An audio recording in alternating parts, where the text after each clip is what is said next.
From hell's heart I stab at thee. For hate's sake I spit my last breath at thee. Oh, howdy folks. This here's Isaac White from the Crockett Tavern Museum here in Morristown, Tennessee. And we hope you'll forgive that there. But nonetheless, despite the monologue, we today in our episode are going to be teaching you how to take what most would consider an undesirable cut of meat and turn it into a feast. Stay tuned.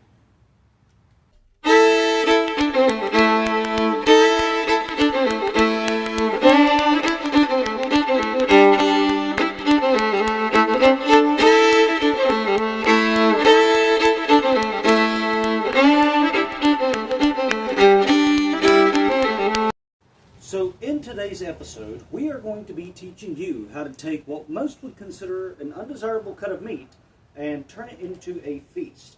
Now, this is a heart, but not just any heart. This is the heart from a deer. Now, why in the world would people be going out and trying to eat hearts, you might be wondering? Well, it's as simple as this, is that on the frontier, whether it be during the period of the Long Hunters or the Rocky Mountain Men, these folks were surrounded by an abundance of wildlife and game.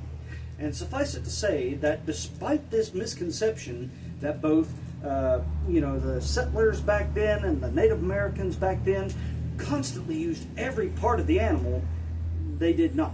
Because in many cases it was not practical to do so. For example, the idea of trying to utilize every part of a rabbit that you've killed is absolutely laughable. For the fact of the matter is that wild rabbits, their hides, tear apart very easily. And so you wouldn't really be able to take it and tan it and turn it into anything useful. But we also see that in some cases, bones, sinews, stuff like that, whether it be Native Americans or settlers alike, they would just kill whatever they needed and take whatever choice cuts they desired and leave the rest to rot out there in the woods or on the plains.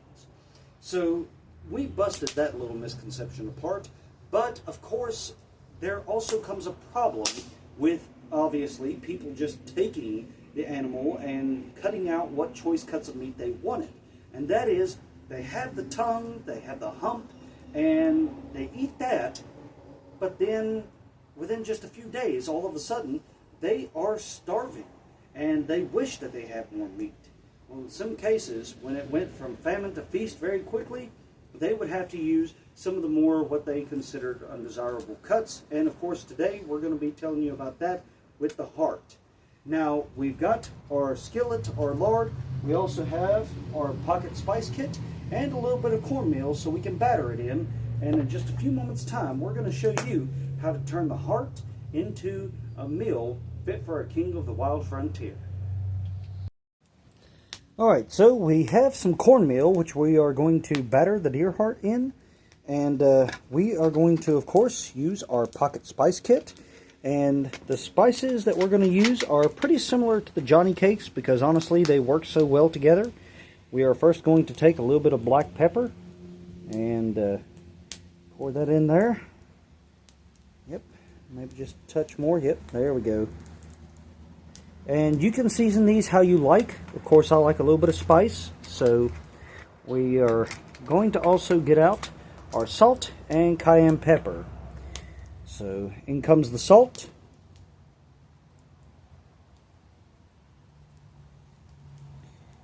There we go. And we're going to save some of this because we are actually going to put a little salt and pepper on the deer heart itself once it's all cut up.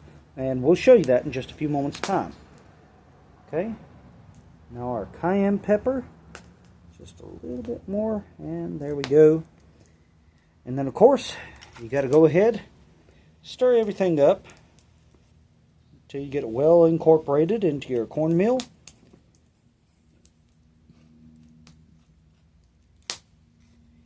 And once that is done, we'll set that aside, and we'll get our deer heart cut up and ready to batter before we fry it. Alright, so now we've got our cornmeal ready, and we are going to just go ahead, cut the deer heart into little slices. Some are going to be a little bit thicker than others in some cases. but typically you want to get them to about maybe the size of your pinky. So I'm just going to slice that down.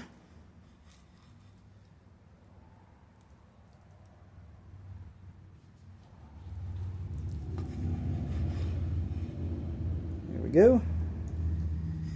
And we just continue slicing as such until we get to... Oh, that is a good looking section there. I mean, look at that. That's like steak. Can't beat that, folks. Y'all missing out if you throw away the deer heart. I mean, come on. Now, obviously, there's a few bits and pieces in here that will have to be cleaned out, but overall, it's not too bad. And if you actually notice, these right here, we are going to clean them out.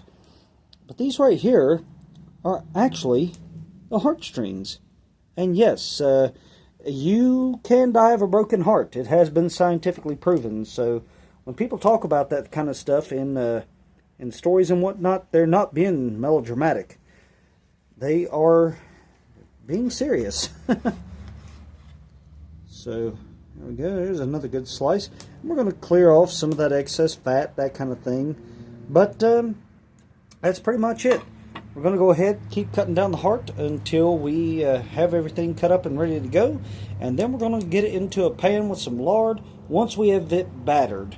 And we'll show you the battering, and then afterwards the frying.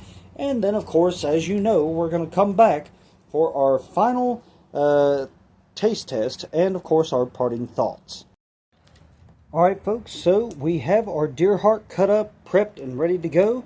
Of course, we already seasoned our cornmeal. We've also seasoned the deer heart on both sides with a little bit of salt and black pepper. Let it rest and kind of marinate, so to speak, for about 12 minutes on both sides. And now it is time to go ahead and get ready to batter it. I've got my skillet right here in the back, and it's kind of a thin skillet, so it won't take too long. But we're going to go ahead and bread up our deer heart. So we have our cornmeal, and in we go. Just kind of get in all the little pieces there.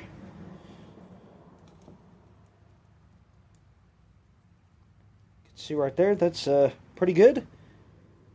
And salting and putting a little salt in there in advance will actually kind of help the meat to dry out just a touch, so that way when you do batter this in your cornmeal, it won't be too terribly lumpy or soggy when you do get ready to fry it. So we're going to shake off the excess there. But yeah, that's pretty much it. We're going to finish getting this ready, and then we're going to put it into the pan with a little bit of lard and fry it up. And from that point on, we are going to go ahead and come back and taste test it and let you guys know how it turned out. Okay, so now of course we have our deer heart that is frying in some lard, and we've already had it breaded and everything like that, but it's been cooking now for at least about I'd say 1 minute. But you're going to want to cook this about a minute to a minute and a half, both sides, 2 minutes max. You don't want to overcook this so it won't be tough. But once that is done, we're going to go ahead and flip it over, cook it again, and then we have 2 more slices of deer heart that we are going to fry up, and then afterwards it's time to dig in. Alright everyone, so we have went ahead and pulled our deer heart out of the fire. Now, in the interim, while it was frying, there were some guests, as well as my wife, who loves deer heart. They came up and they got themselves a piece or two. So we're left with the remaining pieces of heart. But with that being said, this is how it turned out. And it turned out wonderfully. I mean, it doesn't look like the greatest anything, but it's honestly a very good cut of meat, and you really can't beat it. It's a cheap, inexpensive source of meat, quite delicious and flavorsome, actually. And I don't know why. A lot of people, they kind of sleep on eating the heart, or organs in general. For the fact of the matter is, organs are one of the most nutritious part of the animal that you actually can't eat. There's some people who actually shy away from liver, shy away from heart, or what have you. And I understand there's a bit of a misconception around them. Yes, they're not the most desirable cuts of meat, but they're not bad, honestly. As long as you know, like my dad, he told me one time, the only time he ever tried squirrel, that he boiled the heck out of it and then blamed the squirrel for it turning out bad.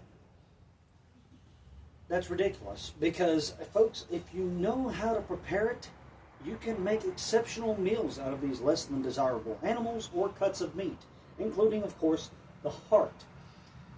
So, if you're sleeping on this, you need to wake up, okay? But with that being said, we have got our deer heart here, and we're going to go ahead and get a nice little bite out of there.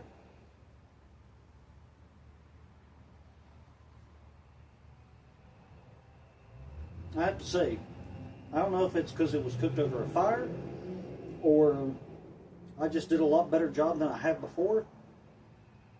This is great. I mean, seriously. It's flavorful, and frying it in the lard is wonderful. I mean, of course, lard is kind of like bacon. It makes everything better. But if you look at the inside of the heart, it's just like steak. So again, don't sleep on these cuts of meat, folks. They are delicious, they're nutritious, and quite frankly, this here is going to be the rest of my meal for the day. But with that being said, ladies and gentlemen, this concludes today's episode, and hopefully you've learned something new. Now you know that you can use the innards of the animal for consumption, especially if you ever happen to find yourself in a survival situation, or even if you want to do it from the comfort of your own home. Do it. Don't waste the animal if you can help it. But, you know, I understand not everybody's going to be able to do it. Nonetheless, with that being said, ladies and gentlemen, we've got another video coming on up, and we hope you'll join us for that. But until then, we want to thank each and every one of you who've been supporting us on Facebook or YouTube. And until we meet again, this is Isaac White from the Crockett Tavern Museum, signing off for now, saying goodbye and God bless.